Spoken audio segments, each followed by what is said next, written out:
CFT का जो last lecture था उसका जो अपने पास जो बचा हुआ पार्ट है उसको अपने आगे लेकर चलते हैं, जिसमें अपने ऐसे लास्ट लेक्चर में अपने जो क्रिस्टल फील्ड स्प्लिटिंग एनर्जी की बात की थी, मीन्स लिगेंड की प्रेजेंस की वजह से जो डीजेनरेटेड डी ऑर्बिटल्स थे उनकी स्प्लिटिंग हो गई थी, उनको दो एनर्जी लेवल में अपने क्या कर दिया था, डिवाइड कर दिया था। अब जो डी ऑर्बिटल की जो स्प्लिटिंग तो किसकी वजह से हुई थी, डी ऑर्बिटल जो लिगेंड की वजह से हुई थी। तो लिगेंड अपने पास दो टाइप के होते हैं, स्ट्रॉन्ग लिगेंड और वीक लिगेंड। ठीक है, तो लिगेंड को कितनी कैटेगरी में डिवाइड किया गया है, दो कैटेगरी में डिवाइड किया गया है हमारे पास। फर्स्ट जो कैटेगरी है वो हमारे पास स्ट्रॉन्ग लिगेंड आ जाते हैं, और सेकंड जो लिगेंड है हमारे पास वो कौन से आ जाते हैं, वीक लिगेंड आ जाते हैं। अब ये स्ट्रॉन्ग और वीक क्या है, जैसे मैंने आपको वीबीटी कराई थी, उस वीबीटी में मैंने आपको 4 लिगेंड के नाम बताए थे, एक तो NH3, CO, NO2 और एथाइलिन डायमीन। इन लिगेंड के बारे में बताया था, मैंने कहा था ये लिगेंड जब अटैच होंगे किसी के साथ हाइब्रिडाइजेशन में, तो वो डी ऑर्बिटल्स के जो इलेक्ट्रॉन है उनकी क्या कर देते हैं, कपलिंग कर देते हैं। तो वो कपलिंग या पेयरिंग कर देते हैं, वो क्यों करते हैं उसका रीज़न मैंने आपको नहीं बताया था वहाँ पर, क्योंकि उसका रीज़न वीबीटी बताती नहीं है अपने पास। तो सीएफटी जो बेस्ड है वो मेनली लिगेंड पर बेस्ड है, ठीक है, और वीबीटी जो बेस्ड थी वो मेनली किस पर बेस्ड थी, सेंट्रल मेटल एटम या सेंट्रल मेटल आयन पर बेस्ड थी। तो यहाँ पर अपने क्या कहते हैं कि जो लिगेंडों को उनकी एनर्जी की बेस के ऊपर, स्प्लिटिंग एनर्जी के बेस के ऊपर एक सीरीज में अपने क्या किया गया, अरेंज किया गया है। ठीक है, तो लिगेंड को कौन सी सीरीज, लिगेंड की स्प्लिटिंग एनर्जी के बेस पर एक सीरीज बनाई गई है, उस सीरीज को अपने क्या बोलते हैं, स्पेक्ट्रोकेमिकल सीरीज कहा जाता है। तो स्पेक्ट्रोकेमिकल सीरीज क्या है, लिगेंड की स्प्लिटिंग एनर्जी के बेस पर अपने एक सीरीज तैयारी की गई, उस सीरीज को अपने क्या नाम देते हैं, स्पेक्ट्रोकेमिकल सीरीज नाम दिया जाता है। ठीक है, तो यहाँ पर स्पेक्ट्रोकेमिकल सीरीज के अंदर आप देख सकते हो कि यहाँ पर जो ligand can be arrange according to the magnitude of the del O, and this arrangement is called spectrochemical series. तो यहाँ पर स्पेक्ट्रोकेमिकल सीरीज में जो increasing order of crystal field energy के पास में बात की गई है, जिसमें सबसे ज्यादा जो एनर्जी है, सबसे ज्यादा एनर्जी है वो किसकी है, CO की, CN की। तो इसमें जो अपने पास इंक्रीजिंग ऑर्डर आ रहा है, इस तरह से हमने इसको क्या किया है, इंक्रीजिंग ऑर्डर में क्या किया गया, अरेंज किया गया। तो सबसे हाई एनर्जी का ये रह जाता है, और सबसे लो एनर्जी का जो रहता है अपने पास जो आयोडो लिगेंड है उसकी एनर्जी क्या रहती है, सबसे लो रहती है। तो इस सीरीज को अपने क्या नाम दिया जाता है, स्पेक्ट्रोकेमिकल सीरीज आपने इसको नाम दे दिया जाएगा। ठीक है, और इसके बेस के ऊपर जिनकी जो स्प्लिटिंग एनर्जी हाई है उनको क्या नाम दे देंगे, अपने स्ट्रॉन्ग लिगेंड नाम दे देंगे, और जिनकी स्प्लिटिंग एनर्जी लो है उनको क्या नाम दे देंगे, अपने वीक लिगेंड बोल दिया जाएगा। तो स्ट्रॉन्ग लिगेंड और वीक लिगेंड ये एक कंपैरिजन है सिर्फ, ठीक है, दो लिगेंड को कंपेयर कर सकते हैं जिसकी स्प्लिटिंग एनर्जी दूसरे से कम है। जैसे CN और CO की बात करें तो CN और CO में से स्ट्रॉन्ग कौन सा है, CO लिगेंड स्ट्रॉन्ग है। इसी तरह से अगर H2O और NH3 में से अगर अपने बात करें तो H2O और NH3 में से स्ट्रॉन्ग कौन सा होगा, NH3 यहाँ पर है और H2O यहाँ है, तो दोनों में से स्ट्रॉन्ग कौन सा हो जाएगा, NH3 लिगेंड क्या हो जाएगा, ज़्यादा स्ट्रॉन्ग हो जाएगा। तो एज ए कंपैरेटिव स्टडी है ये। अब अपने बात करें कि जब अपने क्रिस्टल फील्ड थ्योरी के अकॉर्डिंग जब डी ऑर्बिटल में जो इलेक्ट्रॉन का जो डिस्ट्रीब्यूशन होता है, ठीक है, आपने इस तरह का एक स्ट्रक्चर बनाई थी, ये अपने पास थे 5 डी ऑर्बिटल्स थे, उन 5 डी ऑर्बिटल्स में इलेक्ट्रॉन जो लिगेंड की प्रेजेंस की वजह से क्या हुआ कि इनका जो एनर्जी लेवल इंक्रीज हो गया, और फिर जो इसका जो ओरिजिनल लेवल था उससे इसको ऑक्टाहेड्रल, ये ऑक्टाहेड्रल की बात कर रहे हैं, यहाँ पर कोऑर्डिनेशन नंबर 6 चल रहा है इसके अंदर, ठीक है, और ये 2 आ गया, तो इनको अपने इजी ऑर्बिटल नाम दिया था, और इनको क्या नाम दिया था, अपने T2G ऑर्बिटल्स नाम दिया था। तो अपने कहते हैं कि यहाँ पर जो डी इलेक्ट्रॉन का जो डिस्ट्रीब्यूशन है, कि जब डी इलेक्ट्रॉन डी ऑर्बिटल्स में जब डी इलेक्ट्रॉन फिल होंगे, वो जो डिस्ट्रीब्यूशन हमारे पास दो अपने पास ऐसे रीजन है जिस पर डिपेंड करता है। फर्स्ट जो रीजन हमारे पास बनता है वो रीजन कौन सा है हमारे पास,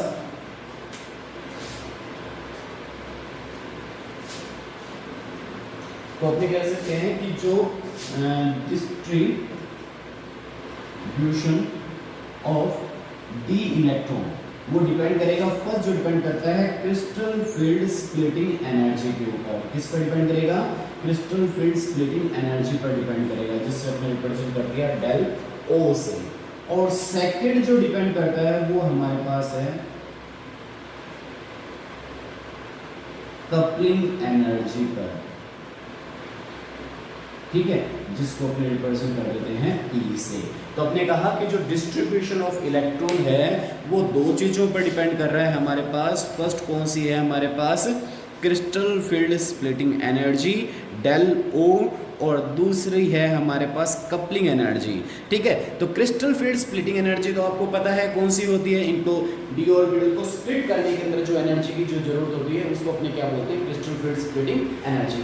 कपलिंग क्या होती है, तो कपलिंग किसको बोला जाता है कि अपने पास जैसे ये डी ऑर्बिटल्स है, ठीक है, आपने कहा था स्ट्रॉन्ग इलेक्ट्रॉन, जैसे अपने पास ये कोई इलेक्ट्रॉनिक डिस्ट्रीब्यूशन है डी ऑर्बिटल्स का, तो अपने पास ये जो अनपेड इलेक्ट्रॉन है उन अनपेड इलेक्ट्रॉन को पेड इलेक्ट्रॉन में कन्वर्ट करने के लिए एनर्जी की जरूरत होगी। आपने इसको क्या कर दिया, पेड इलेक्ट्रॉन में कन्वर्ट कर दिया। तो पेड इलेक्ट्रॉन में कन्वर्ट करने के लिए जो एनर्जी चाहिए आपको, उस एनर्जी को क्या बोला जाता है, कपलिंग एनर्जी बोला जाता है, ठीक है। तो समझ में आपका कहा गया कपलिंग एनर्जी क्या है, कि जो डी ऑर्बिटल्स में जो इलेक्ट्रॉन है उन इलेक्ट्रॉन की पेयरिंग के लिए जो एनर्जी चाहिए आपको, वो एनर्जी कौन सी हो जाती है हमारे पास, कपलिंग एनर्जी हो जाती है, ठीक है। तो अब इसको आगे लेकर चलेंगे, अपने को पता चल गया कि यहाँ पर कपलिंग एनर्जी क्या चीज़ है और क्रिस्टल फील्ड स्प्लिटिंग एनर्जी क्या चीज़ है। तो अपने जो दो टाइप की जो एनर्जी थी कौन कौन सी थी हमारे पास, एक तो crystal field splitting energy ऑक्टाइडल compound के लिए अपने बात कर रहे हैं, और दूसरी कौन सी थी, कपलिंग एनर्जी थी। तो अपने पास जो लिगेंड की दो कैटेगरी थी कौन कौन सी थी, स्ट्रॉन्ग लिगेंड, और सेकंड कैटेगरी कौन सी थी हमारे पास, वीक लिगेंड। स्ट्रॉन्ग लिगेंड के लिए जो इनमें जो रिलेशन होता है वो ये रिलेशन होता है, ठीक है, और वीक लिगेंड के लिए जो रिलेशन है del O less than P, और यहाँ पर जो रिलेशन बनता है del O greater than P।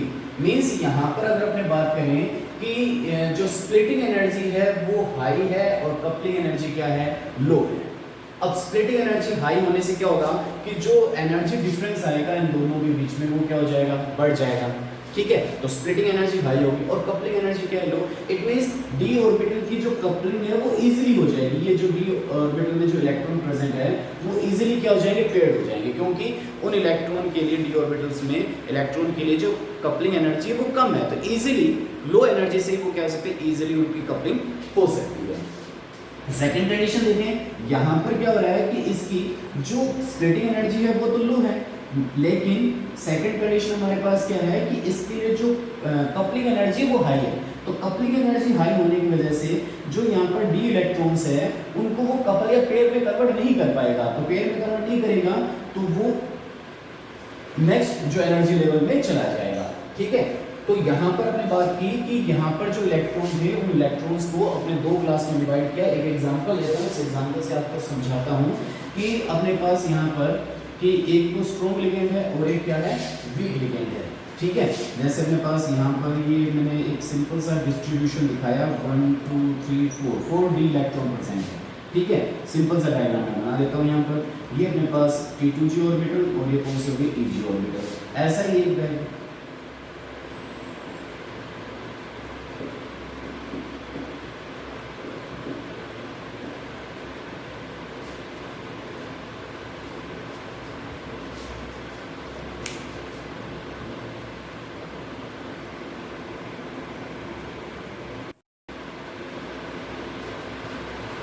तो यहाँ पर जो स्ट्रॉन्ग लिगेंड और वीक लिगेंड इसी तरह से जो ये अपने पास कौन से आ गए, ये भी 4 है हमारे पास, ठीक है।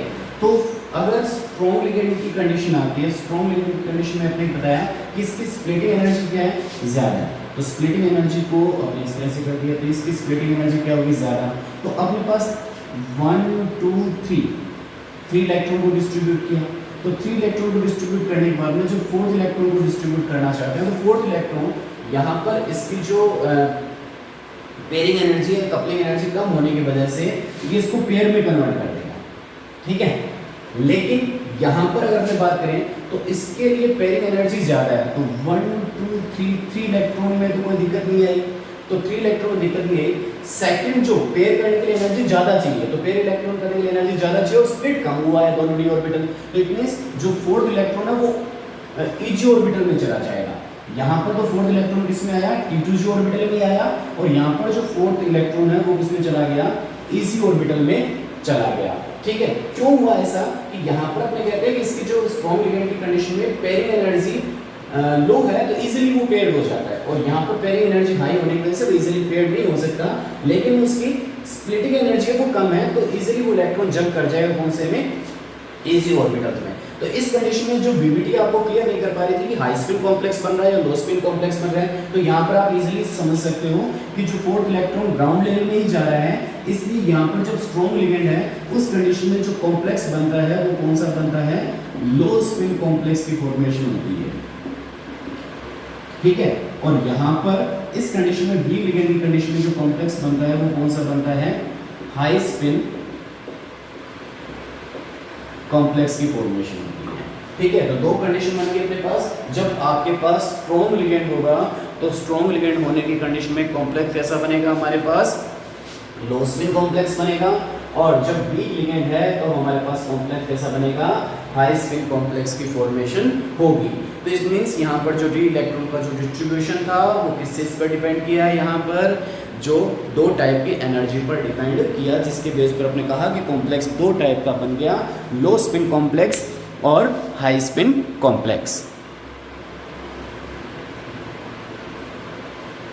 तो अपने पास ये ऑक्टाहेड्रल कॉम्प्लेक्स के लिए पूरा एक एनर्जी लेवल डायग्राम बना दिया हमने, इसके अंदर आपको समझ सकते हैं किस तरह से अपने एनर्जी लेवल डायग्राम बन रहा है। ठीक है,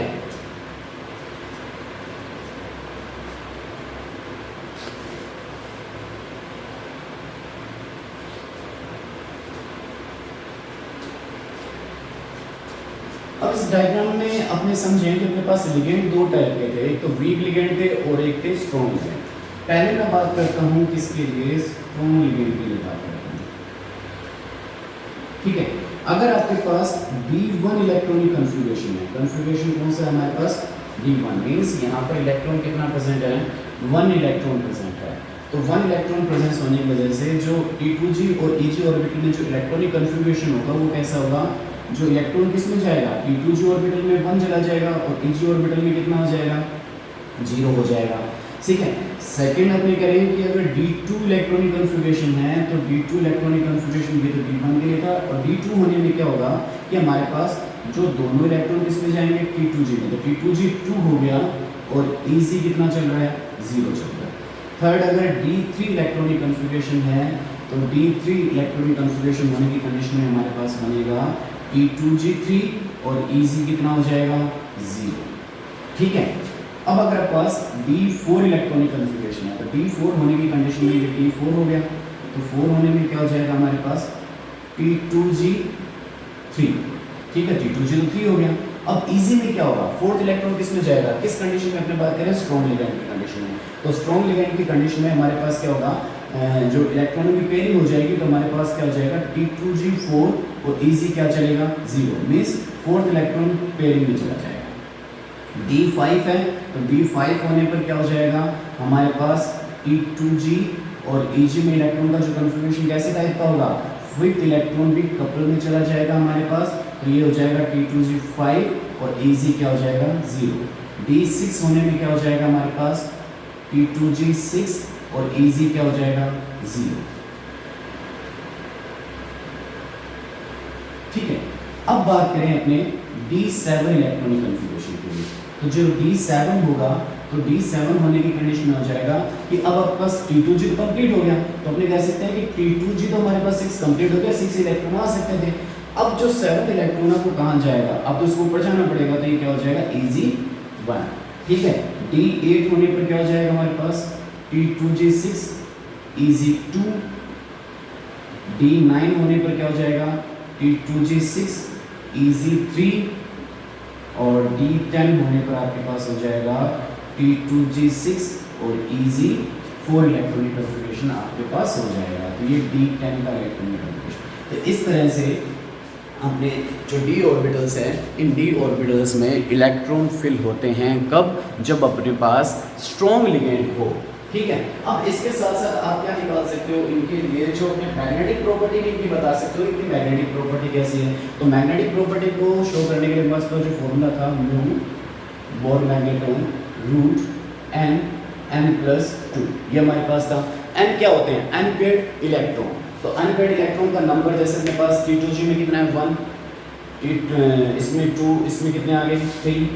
नेक्स्ट में अब अगर D4 था तो D4 में अपने पास इस टाइप का इलेक्ट्रॉनिक कॉन्फ़िगरेशन था। तो D4 होने की कंडीशन में 1 2 3 और 4 ये चीज कंडीशन थी अपने पास D4 में। तो D4 में ये कंडीशन होने की वजह से यहाँ पर अनपेड इलेक्ट्रॉन कितने हैं अपने पास 2। तो 2 अनपेड इलेक्ट्रॉन होने की वजह से n की वैल्यू कितनी आ गई आपके पास 2 आ गई। ठीक है,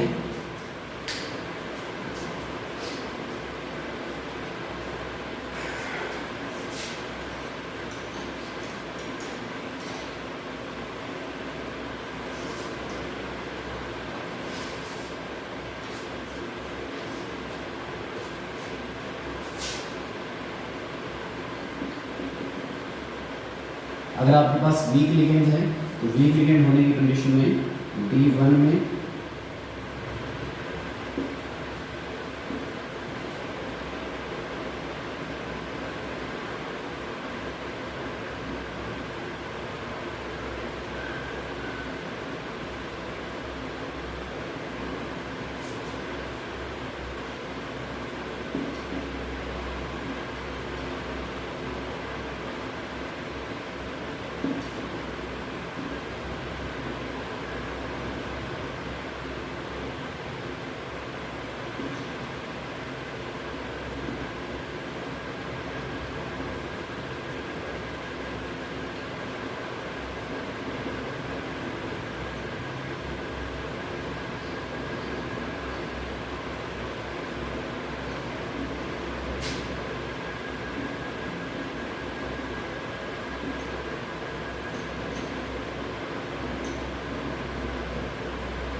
ठीक है। तो ये जब अपने पास वीक लिगेंड हैं तो उन वीक लिगेंड होने की कंडीशन में जो अपने पास d ऑर्बिटल्स में जो इलेक्ट्रॉन का जो डिस्ट्रीब्यूशन है वो अपने को इस टाइप का देखने को मिलेगा।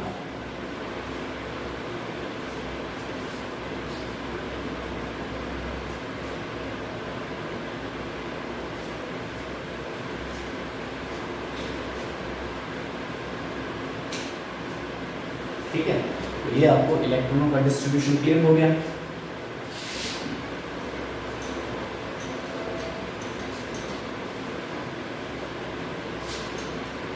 अब मैं आपको एक पर्टिकुलर एग्जांपल से इस चीज को समझाता हूँ कि किस तरह से अपने इसको क्लियर कर सकते हैं।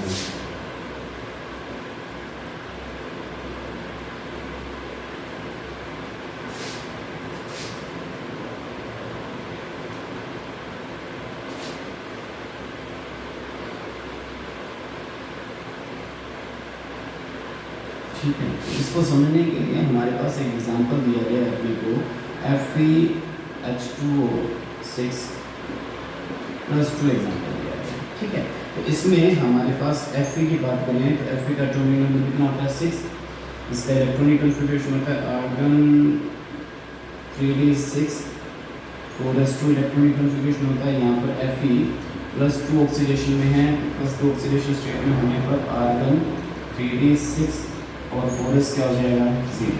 तो D में इलेक्ट्रॉन कितने हो गए 6 हो गए। तो फिर 1 2 3 4 5 और ये 6 इलेक्ट्रॉन हो गए। यहाँ पर भी 1 2 3 4 5 और ये 6 इलेक्ट्रॉन हो गए। अब हमारे पास लिगेंड कौन सा है, देखो वीक लिगेंड है। तो अब जब स्प्लिटिंग में जब इलेक्ट्रॉन फिल किए जाएंगे तो वीक लिगेंड होने की कंडीशन में देखो अपने पास स्ट्रॉन्ग और वीक दोनों के लिए फर्स्ट सेकंड थर्ड यहाँ तक तो कोई प्रॉब्लम नहीं आती है, भले आपके पास लिगेंड स्ट्रॉन्ग हो या आपके पास लिगेंड कैसा हो वीक हो। अब फोर्थ इलेक्ट्रॉन कब जाता है तो वीक जो अपने पास अगर वीक लिगेंड है तो उस कंडीशन में फोर्थ यहाँ आएगा, फिफ्थ यहाँ आएगा और सिक्स्थ आपके पास यहाँ आएगा। ठीक है, तो ये FeH2O6 + 2 की जो क्रिस्टल फील्ड स्प्लिटिंग थ्योरी के अकॉर्डिंग अपने पास स्ट्रक्चर हो गई। अब इस स्ट्रक्चर के अंदर अपने इसकी मैग्नेटिक प्रॉपर्टी को अगर फाइंड करना चाहे तो हमारे पास फॉर्मूला क्या था, μ अपने पास था √Nn+2 और मैग्नेट्रॉन। तो अपने पास यहाँ पर अनपेड इलेक्ट्रॉन कितने हैं 1 2 3 4। तो अपने पास क्या हो जाएगा √4 4 + 2। तो अपने पास कितना हो गया, अपने पास इसकी वैल्यू आ गई √24 आपके पास इसकी वैल्यू आ गई। ठीक है, तो इस तरह से आप क्रिस्टल फील्ड स्प्लिटिंग थ्योरी से ऑक्टाहेड्रल कंपाउंड के बारे में आप इसको चेक कर सकते हो कि किस तरह से ऑक्टाहेड्रल कंपाउंड में अपने इस थ्योरी को क्या किया जाता है, अप्लाई किया जाता है। और डिफरेंट टाइप के आप एग्जांपल भी ले सकते हो। मैं आपको कुछ एक एग्जांपल आपको और दे देता हूँ, उस एग्जांपल को आप मेरे को करके दिखाएंगे। जैसे मेरे पास एग्जांपल है CrNH3 सेकेंड एग्जांपल अपने ले लिया FeCm6-4, थर्ड एग्जांपल PiH2O6,